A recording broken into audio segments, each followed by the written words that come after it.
आप लोगों को वॉइस मिल रहा होगा? Yes sir. क्वेश्चन होगा तो आप लोग पूछिएगा, ठीक है? जो भी क्वेश्चन आप लोग देखिए, अभी आप लोगों को बता रहा था सौर मंडल, और सौर मंडल के केंद्र में क्या है? सूर्य। और सूर्य के चारों ओर कौन है? हमारे ग्रह या प्लेनेट के। और प्लेनेट के चारों ओर कौन से हो? वो है आपके सैटेलाइट या उपग्रह। देखिएगा, सौर मंडल के केंद्र में क्या है? आपका सूर्य है। सौर मंडल के केंद्र में ये, इसके चारों ओर बहुत सारे कक्षाएं बने हुए हैं, उसको ऑर्बिट कहते हैं, कक्षा या ऑर्बिट कहते हैं। यहाँ पे क्या होता है? ये जो कक्षाएं होती है, इन कक्षाओं में क्या होते हैं? ग्रह या प्लेनेट कहा जाता है। और देखिए, ये जो ग्रह है ना, तो इसके भी क्या होता है? ऑर्बिट होते हैं ऐसे। तो यहाँ पे क्या होता है? यहाँ पे उपग्रह होता है, जिसको आप सैटेलाइट कहते हैं। तो मेन में क्या है? सूर्य। और यही क्या है? ऊर्जा का स्रोत। ऊर्जा का मेन स्रोत क्या है? यही है। क्योंकि ना तो इसमें कोई ऊर्जा होता है, ना तो इसमें कोई ऊर्जा होता है। ना तो ग्रह में कोई ऊर्जा है, ना तो उपग्रह में कोई ऊर्जा, ना तो प्लेनेट में कोई एनर्जी है, और ना ही क्या है सैटेलाइट में कोई एनर्जी है। एनर्जी का मेन सोर्स क्या है? सन। तो सन क्या है? एनर्जी का मेन सोर्स है, और उसका सोर्स का मेन कारण क्या है? नाभिकीय शरीर। अब देखिए, ये जो सौर मंडल है, ये सौर मंडल के बारे में एक व्यक्ति ने बहुत बढ़िया इसके सिद्धांत बताए थे कि जो सौर मंडल है, ये स्टेबल कैसा है, इसको क्या कहते हैं कि जो सौर परिवार है या सौर मंडल है, इसके बारे में सबसे पहले एक वैज्ञानिक का नाम सुने होगा, केपलर। केपलर ने 3 नियम दिए थे। कितने नियम दिए थे केपलर ने? 3 नियम दिए। 3 नियम दिए थे कि ये जो ग्रह है या उपग्रह है और जो सूर्य है, ये आपस में किस तरह से कोऑर्डिनेट करके रहता है, ये समन्वय कैसे होता है। क्योंकि समन्वय नहीं होगा तो एक दूसरे से टकरा जाएगा ना। अगर इनमें कोऑर्डिनेशन नहीं होगा तो एक दूसरे से उलझ जाएंगे, उलझ जाने पर क्या होगा? ये टकरा जाएगा। इसलिए इनके बारे में सबसे पहले किसने बताया था? आपका केपलर ने बताया।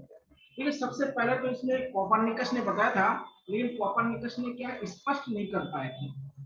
बाद में कोपरनिकस के बाद गैलीलियो आए, क्योंकि गैलीलियो ने सबसे पहले क्या दूरबीन से इन सौर मंडल के स्ट्रक्चर को उन्होंने देखा है। और बाद में जब केपलर आए, तो केपलर ने क्या है गणना की विधि के माध्यम से, कैलकुलेशन के माध्यम से क्या होता है, इनके आपस में जो कोऑर्डिनेशन है, उन कोऑर्डिनेशनों के बारे में क्या है बताया। क्या बताया पहले समझ लीजिए।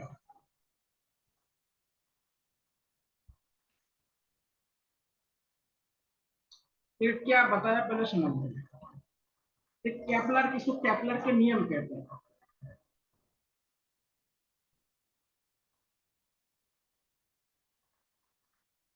के नियम। तो केपलर ने कितने नियम दिए हैं? 3 नियम दिए।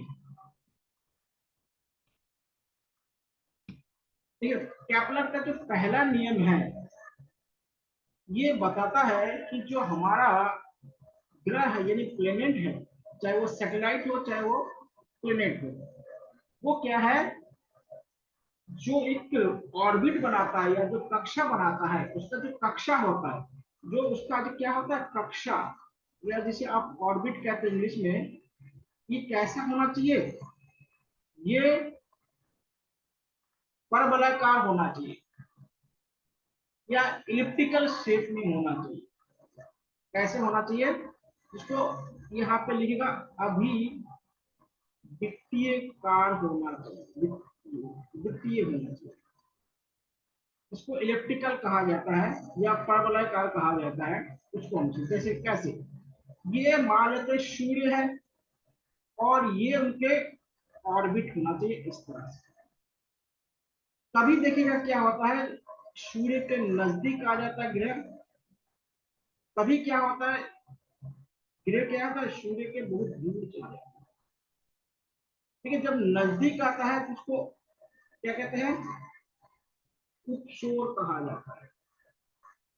और ये कब होता है, जब नजदीक आता है, वो होता है आपका 4 जनवरी को होता है। 3 जनवरी से। 4 जनवरी को क्या है, पृथ्वी के नजदीक सूर्य क्या होता है, ज्वाइन नहीं होता है। 3 जनवरी।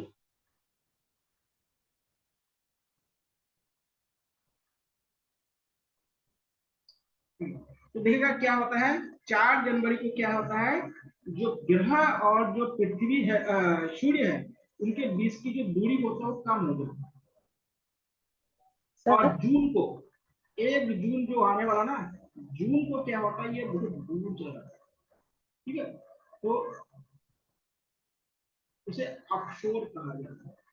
उपशोर और अपशोर दोनों मिला जाता है, ये होता है। तो यहाँ पे क्या होता है, सूर्य से देखिए बहुत दूर चला जा रहा है, और यहाँ पे क्या है, सूर्य के नजदीक हो रहा है। और ये जो पथ है या जो इसको सर्कल जैसे दिख रहा है, वो कैसे अधिवृत्तीय या वृत्तिकार मान लीजिए, वृत्तिकार मान लीजिए, अधिवृत्तीय कहते हैं कि वो वृत्तिकार है लेकिन वो थोड़ा फैला हुआ है, यानी परवलयाकार कह सकते हैं, इसको परवलयाकार भी कहते हैं। इलिप्टिकल पथ होता है अधिवृत्त, या इसको ऑब्लिक में कर दीजिएगा, परवलय, परवलयाकार। जैसे अंडे देखे होंगे, अंडे के शेप के जैसे होता है। तो इसमें क्या देखिए, इसमें दूरियां ज्यादा होती है और इसमें दूरियां क्या होता है, कम होती है। पहली बात बताया क्या, कक्षा कैसे होनी चाहिए, परवलयाकार या अधिवृत्तीयकार होना चाहिए। दूसरा उन्होंने नियम दिया है कि ये जो ग्रह है, देखिए आपको पता है कि इसमें देखिए सभी लोग क्या है, 2 तरह के गति कर रहे हैं। 2 तरह के गति कौन कौन से हैं, एक है घूर्णन गति, घूर्णन गति करते हैं, और एक है आपका परिभ्रमण गति करते हैं।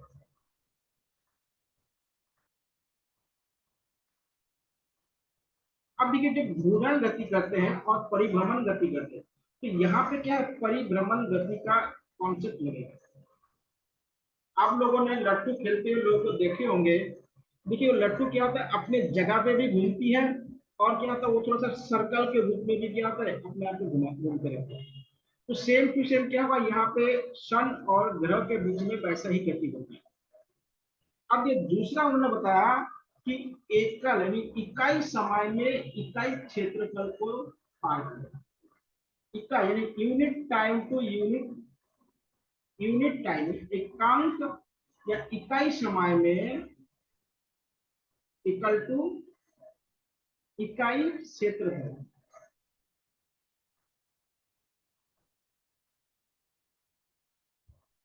कवर करेगा या कवर करेगा।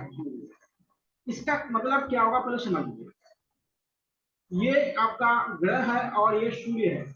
तो मान लेते हैं कि यहां से जब ये यहां तक आ रहा हो, यहाँ पर तो कलर चेंज कर दो तो हो जाएगा। अब देखिए ये पहले स्थिति था, ये था, अब स्थिति ये होगा। तो ये जो दूरी तय कर, देखिए ये जो क्षेत्रफल होगा ना, ये क्षेत्रफल होगा, और ये भी इधर से घूम रहा होगा, तो ये इतना आ गया होगा। तो देखिए ये जो क्षेत्रफल होगा, इसको क्षेत्रफल ए मानिए, और इसको क्षेत्रफल क्या है, A2 मानिए।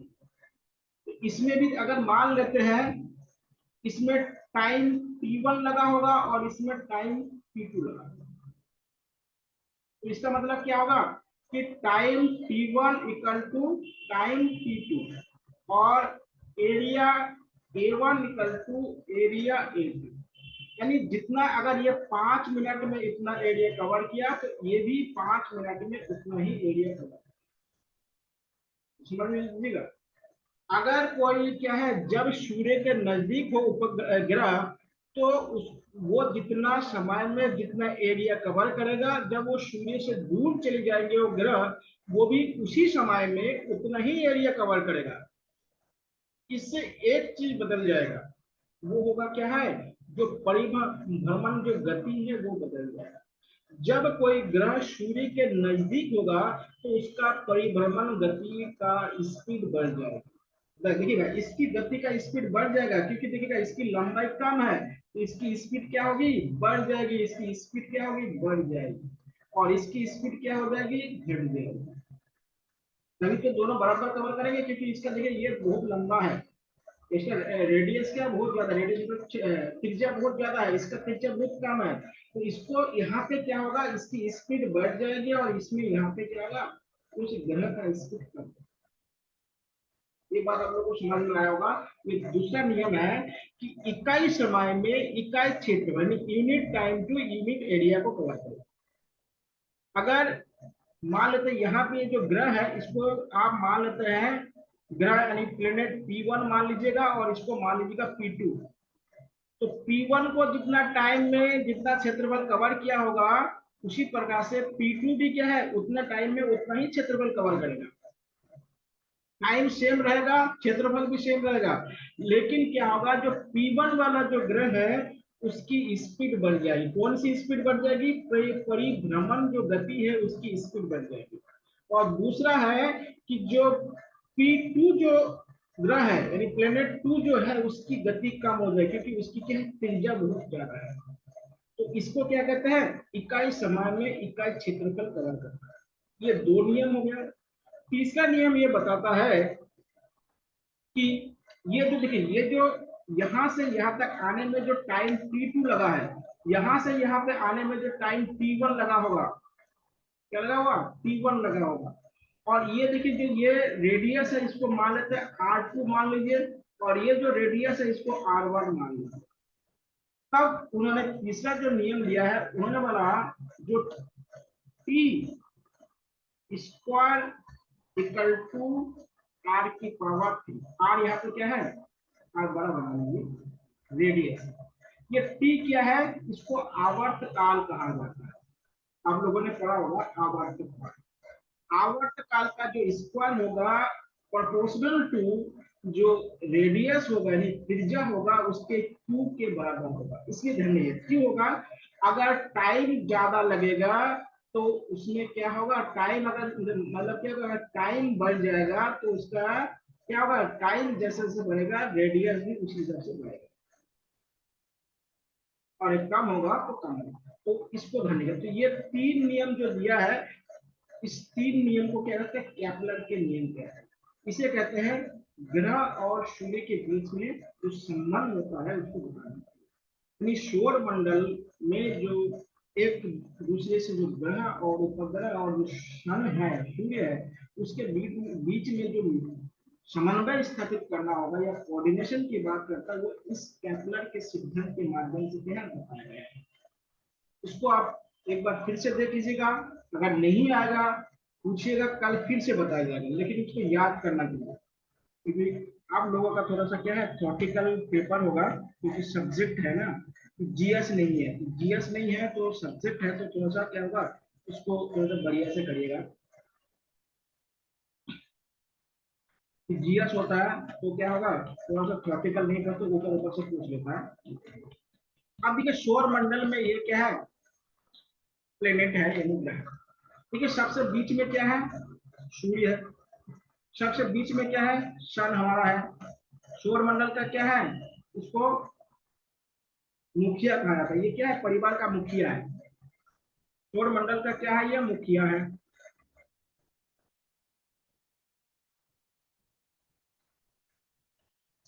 तो ये क्या है, सौर मंडल का मुखिया हो गया ये। सबसे नजदीक वाला क्या है, बुध हुआ। बुध को क्या कहते हैं, मरकरी कहा जाता है। ये हो गया आपका शुक्र हो गया, इसको वीनस कहा जाता है। ये आपका पृथ्वी हो गया, अर्थ कहा जाता है। ये आपका मंगल हो गया जिसको मार्स कहा जाता है। मंगल के बाद क्या है, बृहस्पति हो गया जिसको जुपिटर कहा जाता है। उसके बाद शनि हो गया। उसके बाद क्या हो गया, यूरेनस हो गया जिसको अरुण कहते हैं। और लास्ट में क्या होता है, नेपच्यून है जिसको वरुण कहते हैं। देखिए पहले क्या था, हमारे सौर मंडल में 9 ग्रह हुआ करता था, जिसको नवग्रह कहते हैं, आप लोग सुने होंगे।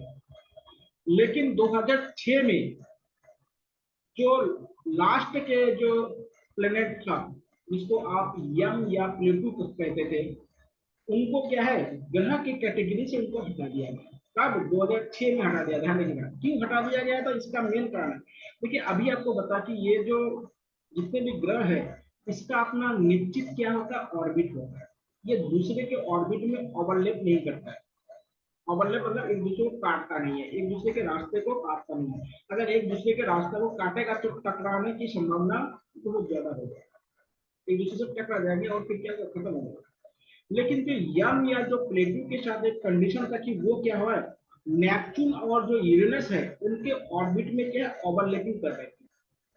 इसलिए अंतरराष्ट्रीय खगोल विज्ञान करके एक संस्थान है जिसका हेडक्वार्टर जेनेवा में है, वो डिसाइड करता है कि ये जितने भी फिजिक्स या एस्ट्रोनॉमी जितने भी होता है उसके जो निर्धारण जो होता है, जो भी चीज उसका जेनेवा से क्या होता है उसका निर्धारण होता है। तो उन्होंने ये डिसाइड किया है कि जो यम है या जो प्लेटो है ये दूसरे के ऑर्बिट में जो ओवरलैपिंग कर रहे हैं, तो बाकी जितने भी ग्रह है वो ऐसे काम नहीं कर रहे, इसलिए उनको इससे कैटेगरी से हटा दिया जाए और उसको बाद में उसको शुद्ध ग्रह के रूप में, छोटा ग्रह के रूप में इसको स्थान दिया। तो 2006 से पहले कितने ग्रह था? 2006 से पहले हमारे यहाँ पे 9 ग्रह हुआ करता था, और उसके बाद कितना हो गया, इस समय हमारे पास 8 ग्रह हो गया। इससे पहले कितना था? 9 था, अब कितने हो गए? 8 हो गए। कौन कौन से? बुध हो गया, शुक्र हो गया, पृथ्वी हो गया, मंगल हो गया, बृहस्पति हो गया, शनि हो गया, अरुण हो गया, वरुण। तो ये क्या है? 8 ग्रह है। और देखिए सबके ऑर्बिट क्या है? निश्चित है। एक बात ध्यान रखिए। दूसरी और एक चीज ध्यान रखिएगा, जो ग्रह सूर्य के नजदीक है उसका घनत्व कम होता है, यानी उसका द्रव्यमान कम होता है। इसका द्रव्यमान क्या है? कम होना चाहिए, तब ये क्या होगा? उसके पास ग्रेविटी कम होगा। अभी आप आगे पढ़ेंगे, एक न्यूटन का लॉ आप लोगों ने पढ़ा होगा, न्यूटन का गुरुत्वाकर्षण का नियम जो पढ़े होंगे, उसमें बताता है कि हर वस्तु क्या होता है, दूसरे वस्तु को अपनी ओर आकर्षित करता है। तो उसी प्रकार से क्या था, ये भी वस्तु है, पदार्थ है, तो ये आकर्षित करेगा दूसरे वस्तु को। और ये बहुत विशाल विशाल है ना, तो इतनी ज्यादा बड़ा विशाल अगर कोई बॉडी होगा तो इसमें ग्रेविटी तो बहुत ज्यादा होगा। इसलिए समझ लीजिएगा कि इसमें ग्रेविटी कारण क्या होता है, और जितने ये सूर्य से दूर जितने ग्रह जाते हैं उनका क्या होता है, द्रव्यमान या घनत्व बहुत ज्यादा होता है, इसलिए क्या वो दूर होता है कि उसके पास खुद का ग्रेविटी बहुत ज्यादा होता है, उससे खुद का ग्रेविटी क्या होता है, ज्यादा होता है। अब देखिए आप बोलेंगे चंद्रमा या जो जिसको आप सैटेलाइट कहते हैं उसको ग्रह की कैटेगरी में क्यों नहीं रखा जाता? क्योंकि जो चंद्रमा वगैरह होते हैं, ग्रह होता है, वो क्या होता है, उस ग्रह की अपेक्षा वो छोटा होता है, इसलिए वो क्या है, सूर्य के ऑर्बिट में नहीं आ पाते हैं। इसलिए वो क्या होता है, उस ग्रह के ऑर्बिट में आता है, इसलिए क्या होता है, वो तो ग्रह नहीं कहते बल्कि वो क्या है, उस ग्रह के आसपास उन्हें चारों ओर क्या होता है, रोटेट करते हैं, इसलिए उसको सैटेलाइट या उपग्रह कहते हैं। जैसे हमारे पृथ्वी का एकमात्र उपग्रह कौन सा है? चंद्रमा, मून, जो अभी पहले मून अभियान किया है, अभी चंद्रमा जो चंद्रयान गया है 3, आप लोगों ने सुना होगा, वहां पे सॉफ्ट लैंडिंग किया है दक्षिण ध्रुव पर, ये सारी चीज आप लोग जानते हैं। अब हम एक एक करके क्या होता है, ये जो प्लेनेट है उसके बारे में हम थोड़ा सा चर्चा करें। कहीं पे भी समझ में नहीं होगा तो आप लोग तुरंत पूछिएगा, अगर पूछने में दिक्कत होगा तो मैसेज कर दीजिए। देखिए ये सब लिखा हुआ है, उसमें 2-3 चीज और आपको बता देता हूँ। जो ये ग्रह है ना, इस ग्रह को 3 भागों में मेनली बांटा जाता है। पहले के जो 3 ग्रह है, देखिए पहले के जो 3 ग्रह है उसको स्थलीय ग्रह कहा जाता है। ध्यान दीजिए, देखिए यहाँ पे लिखा हुआ है, देखिए इसमें लिखा है सौर मंडल सूर्य और उसकी परिक्रमा करने वाले वस्तुओं का गुरुत्वाकर्षण से बना हुआ होता है। किससे बना हुआ होता है? गुरुत्वाकर्षण से बना हुआ होता है। इसका निर्माण क्या है, 4.6 मिलियन साल पहले हुआ है। ठीक है, तो ये क्या है, ये बादल घना होता है, बहुत ज्यादा डेंस होता है, जो है ना डेंसिटी बहुत ज्यादा होता है इसमें।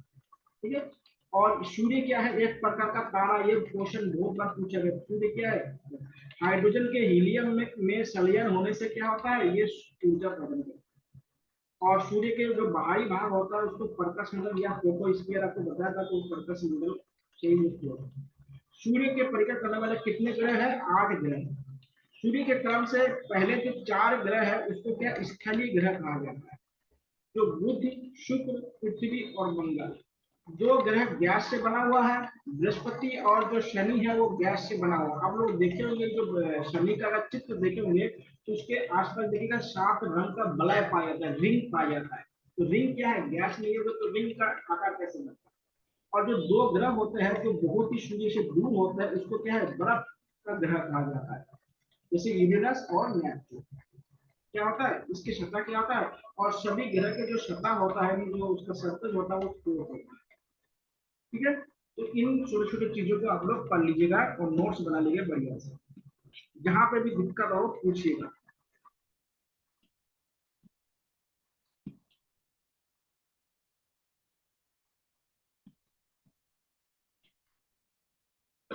उसके बाद आगे देखिएगा, सौरमंडल का जो सबसे अधिक जो भाग होता है, भार होता है, वो क्या होता है, सूर्य का होता है। ठीक है, सौरमंडल का इतना प्रतिशत द्रव्यमान क्या है, सूर्य का है, उसके बाद बृहस्पति का है और फिर शनि का है। सूर्य क्या है, एक प्रकार का तारा है। ठीक है, ध्यान रखिएगा, सूर्य क्या है, एक प्रकार का क्या है, तारा है। ये हाइड्रोजन संलयन होता है, ये शायद आपको बता दें।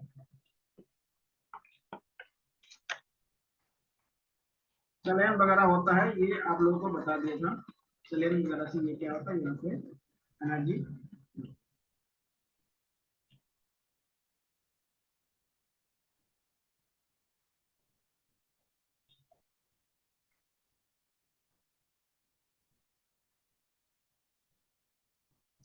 अब देखिए ग्रह के बारे में आप लोगों से बात, एक बात याद रखिएगा, जितने भी 8 ग्रह हैं उनमें से पहले के 2 ग्रह जो है उसके उपग्रह नहीं है। जो बुध और जो शुक्र है उनके क्या नहीं है, सैटेलाइट नहीं है। यानी वीनस और मरकरी के क्या नहीं है, सैटेलाइट नहीं है, यह याद रखिए, क्योंकि ये बार बार क्या है, क्वेश्चन बनते हैं। तो सबसे पहले बुध है, या जिसको आप मरकरी कहते हैं, उसके बारे में जरूर से जानकारी है। देखिए जो मरकरी है, ये क्या है, सूर्य के सबसे क्या है, निकट का है। सूर्य के सबसे ज्यादा निकट और सबसे छोटा, और 88 दिन में क्या होता है, ये सूर्य का परिक्रमण कर लेता है। और इसके सतह पे क्या, लोहा और जस्ते पाए जाते हैं, लोहा और ये क्या है, सूर्य के सबसे नजदीक में स्थित है, नजदीक, सूर्य के क्या है, सबसे नजदीक में। दूसरी बात है, यहाँ पे वातावरण नहीं पाया जाता, वातावरण नहीं है, यानी एटमोस्फेयर नहीं है। क्योंकि क्या है, यहाँ पे लोहे और जस्ता से बना हुआ है, तो वातावरण के लिए गैस चाहिए, गैस तो है नहीं। तो यहाँ पे क्या है, जो दिन का तापमान होता है, दिन का तापमान बहुत उच्च होता है, उच्च, और जो रात का तापमान है बहुत निम्न होता है।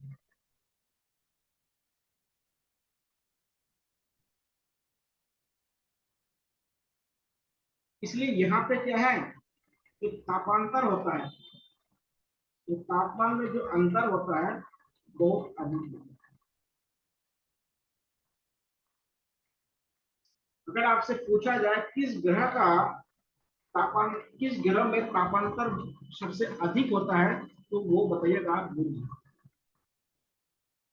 मरकरी का तापांतर बहुत ज्यादा होता है, क्यों होता है, क्योंकि वहां पे क्या नहीं है, वातावरण नहीं है, एटमॉस्फेयर नहीं है। अगर मान लेते हैं हमारे पृथ्वी पर अगर एटमॉस्फेयर नहीं होता तो जानते हैं यहाँ का टेम्परेचर कितना होता है, -15 डिग्री सेल्सियस। ये जो वातावरण है, जो हवा का जो चादर है, वो एक कंबल की तरह काम करते हैं। अगर ये नहीं होता वातावरण तो हम लोग क्या है, यहाँ पे रह नहीं पाते, -15 डिग्री टेम्परेचर हो जाता है यहाँ पे। तो उसमें क्या जीवन संभव है,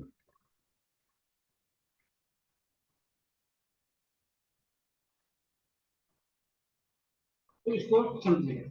और दूसरी बात है कि इसके क्या नहीं है, उपग्रह नहीं है, इसे कोई क्या नहीं है, उपग्रह नहीं, उपग्रह इसका नहीं है, उपग्रह कोई। दूसरा आता है आपका शुक्र या वीनस। देखिए वीनस को इसके बहुत अच्छे अच्छे गुण है, इसको ध्यान लीजिएगा। ये दूसरा सूर्य के नजदीक वाला ग्रह है, सौर मंडल का सबसे गर्म ग्रह है, क्योंकि इसके जो सतह है या वातावरण है उसमें कार्बन डाइऑक्साइड गैस पाया जाता है। आप लोग जानते हैं जो कार्बन डाइऑक्साइड गैस है वो क्या है, हीट को एब्जॉर्ब करता है, ये हीट को अवशोषित कर लेता है, ऊष्मा को अवशोषित करता है।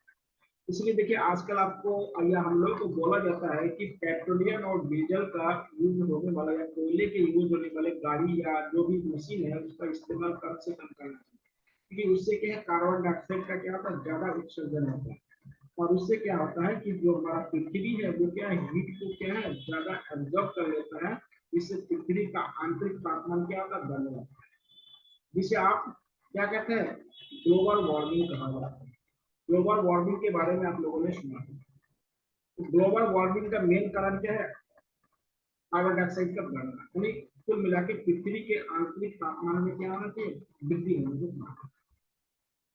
पेड़ पौधे को क्यों लगाने का था, पेड़ पौधे अगर लगाएंगे तो कार्बन डाइऑक्साइड क्या हुआ कम हो जाएगा, लेकिन पेड़ पौधे लगाएंगे तो काटे जा रहे हैं।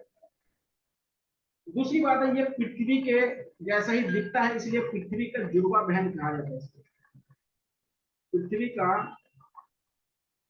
जुड़वा जुड़वा बहन, पृथ्वी का जुड़वा बहन, हाँ, अरे ट्विन सिस्टर ऑफ अर्थ, इसको क्या कहते हैं ट्विन सिस्टर ऑफ अर्थ। देखिए ये जो ग्रह है ना इसे क्या होता है रात को या सुबह क्या होता है देख सकते हैं, खुली आंखों से देख सकते हैं, इसलिए इसको भोर का तारा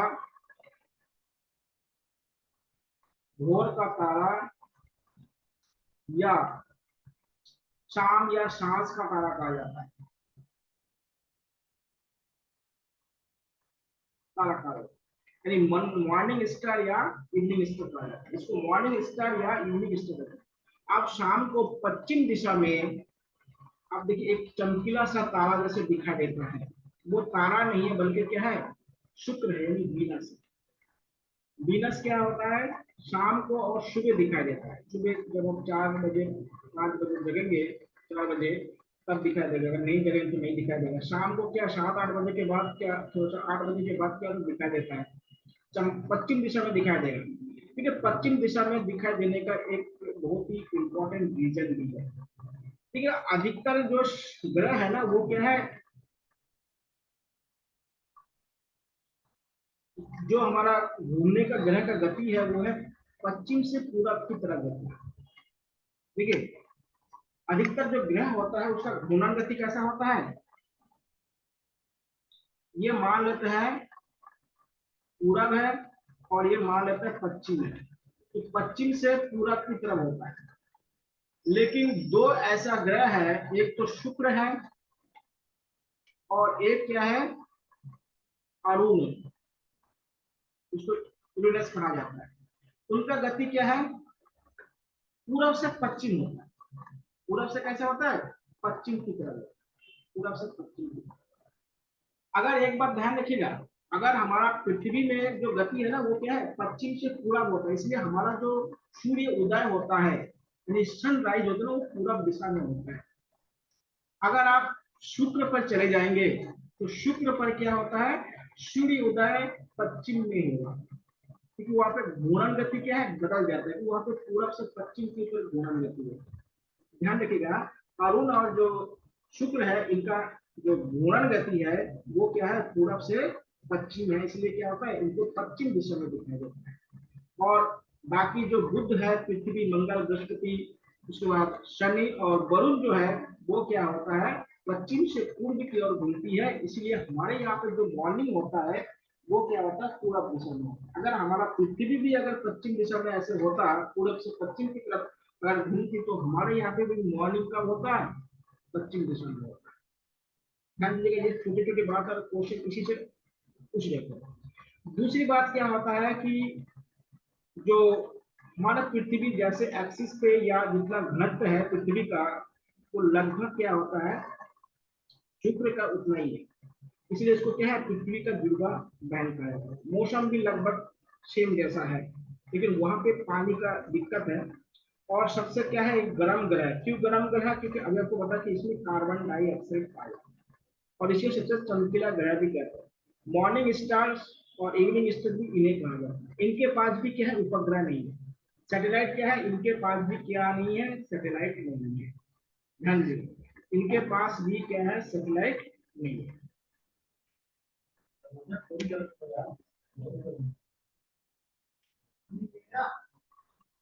सैटेलाइट क्या है, इनके पास भी क्या है, नहीं है। अब आता है पृथ्वी। देखिए पृथ्वी को आपको क्या है, वो डिटेल से पढ़ना पड़ेगा, लेकिन यहाँ पे क्या है, आपको थोड़ा सा कम करके पढ़ाऊंगा, क्योंकि पृथ्वी को आपको पूरा पढ़ाना है। ठीक है, यहाँ पे जो मेन टॉपिक है उसको तो ध्यान रखिएगा। पृथ्वी को क्या है, आपको पढ़ना है। तो ये तीसरा ग्रह है, और इसको क्या है, सूर्य और पृथ्वी के बीच की दूरी को खगोलीय इकाई कहा जाता है।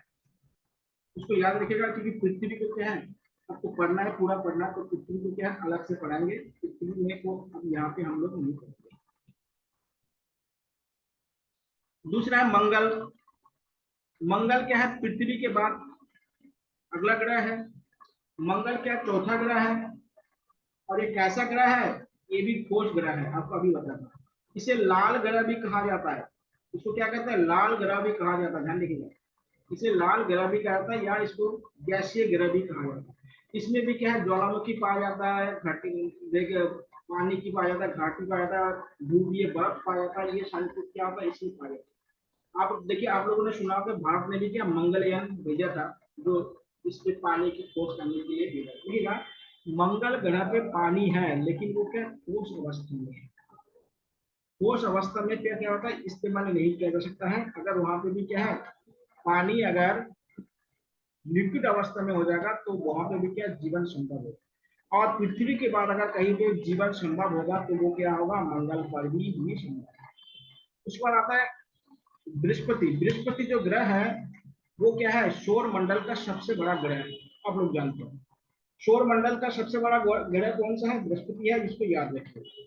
और ये क्या है, एक गैसीय ग्रह है, जो और इसकी द्रव्यमान क्या है, बहुत ज्यादा होता है। इसकी द्रव्यमान क्या है, बहुत ज्यादा है, तो इसको याद रखिएगा। और इसमें कुछ ज्यादा नहीं है। एक बात और याद रखिएगा, जो मंगल और बृहस्पति है, इनके बीच में बहुत सारे शुद्ध ग्रह पाए जाते हैं, जिसको एस्ट्रॉइड कहा जाता है। अगर आपसे पूछा जाए कि किन दो ग्रहों के बीच में एस्ट्रॉइड पाया जाता है, तो मंगल और क्या बताइएगा, बृहस्पति बताइएगा। मंगल और बृहस्पति के बीच में जो छोटे छोटे आकाशीय पिंड होते हैं ना, उसको शुद्ध ग्रह या एस्ट्रॉइड कहा जाता है। तो वो क्या होता है, मंगल और बृहस्पति के बीच में ही क्या है, पाया जाता है।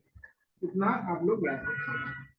शनि है। शनि का सबसे इंपॉर्टेंट है कि उसके क्या है, चारों ओर 7 रंगों का या 7 पट्टी पाया जाता है, जिसको रिंग कहा जाता है, बलय कहा जाता है।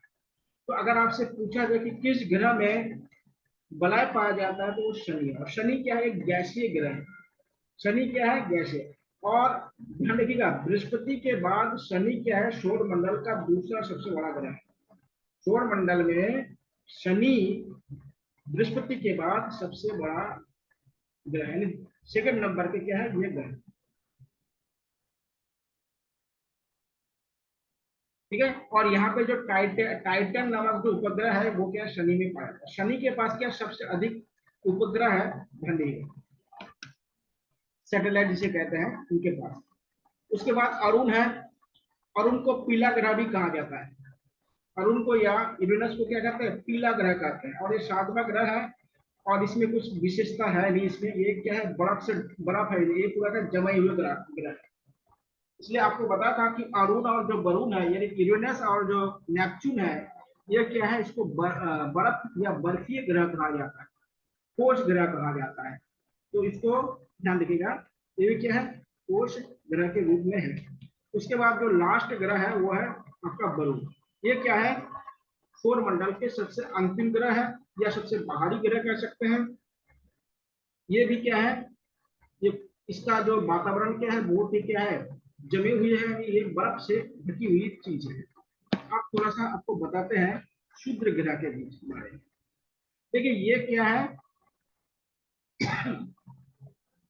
मंगल है,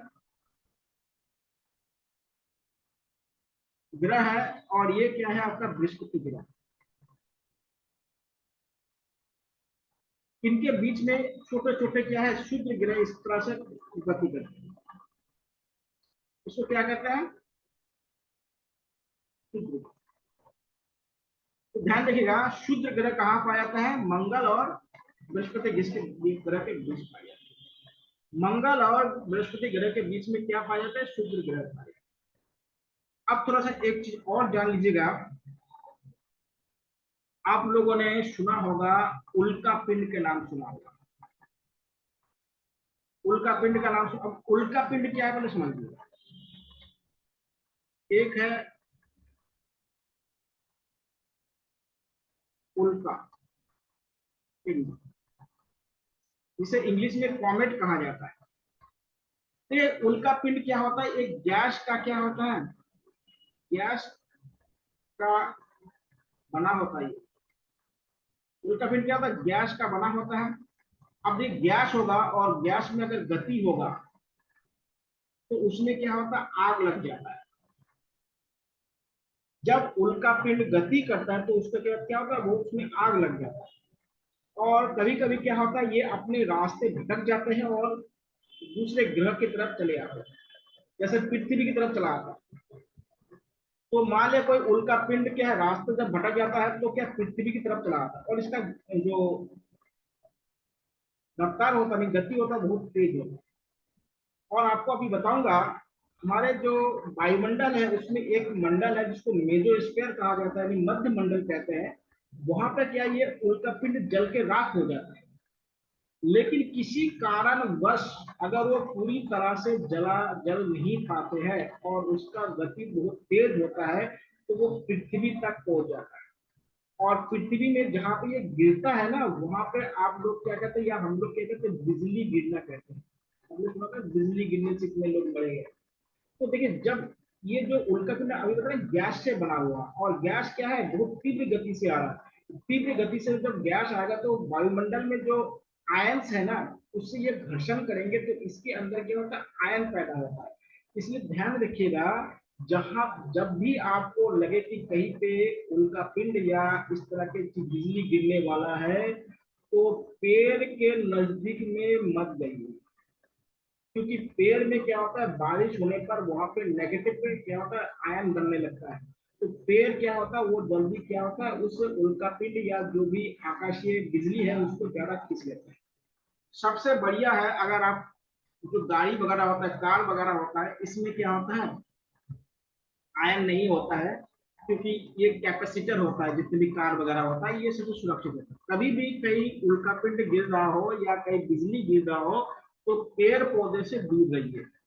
या जहां पे आयन वाला चीज है, पानी वाला चीज है, यानी सूखे में जाइएगा, कभी भी गीले वाले क्षेत्र में मत जाइएगा। क्योंकि गीले वाले में देखने जाएगा, क्योंकि ये उल्का पिंड में क्या है, आयन भरा हुआ है, यानी इलेक्ट्रिसिटी बहुत ज्यादा है। वो क्या होता है, शरीर को क्या होता है, इलेक्ट्रिक कर देगा।